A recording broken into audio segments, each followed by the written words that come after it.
السلام علیکم ورحمۃ اللہ وبرکاتہ۔ آپ سب سننے اور دیکھنے والوں کے لیے میری اللہ تعالیٰ سے دعا ہے کہ اللہ تعالیٰ آپ سب کو صحت، تندرستی والی، ایمان والی اور اسلام والی زندگی عطا فرمائے۔ تو الحمدللہ ہمارا جو سلسلہ چل رہا تھا، سلسلہ صلاۃ و اذکار، اس میں ہم نے شروع کیا تھا نماز کا طریقہ مکمل ہونے کے بعد الحمدللہ ہم نے پڑھنا سٹارٹ کیا پچھلے ہفتے سے صبح شام کے اذکار۔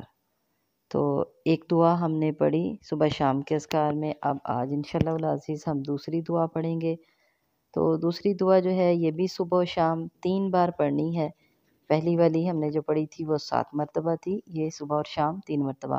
اور صبح شام آپ کو پتہ ہے، یہ پہلے بھی میں بتا چکی کہ صبح فجر کے بعد سے لے کے طلوع آفتاب تک، یعنی آفتاب طلوع ہونے سے پہلے پہلے تک، سورج طلوع ہونے سے پہلے پہلے یہ دعا پڑھنی ہے۔ اور پھر اسی طرح یہ عصر کے بعد سے پڑھنی ہے، اور پھر مغرب سے پہلے پہلے پڑھنی ہے 3 مرتبہ۔ تو آئیے اب اس دعا کو پڑھتے ہیں۔ نحمدہ و نصلی علی رسولہ الکریم۔ اللہم، اے میرے اللہ، عافنی فی بدنی، عافیت دیجئے مجھے، فی بدنی، میرے بدن میں۔ اللہم عافنی، اے میرے اللہ عافیت دے مجھے، فی سمعی، میرے کانوں میں۔ اللہم عافنی فی بصری، اے میرے اللہ عافیت دے مجھے میری آنکھوں میں۔ لا الہ الا انت، آپ کے علاوہ کوئی معبود نہیں۔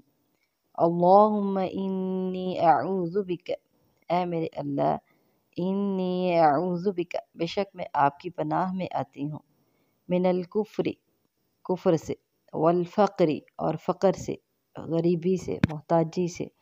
اللہم انی اعوذ بک، اے میرے اللہ بے شک میں آپ کی پناہ میں آتی ہوں، من عذاب القبر، قبر کے عذاب سے۔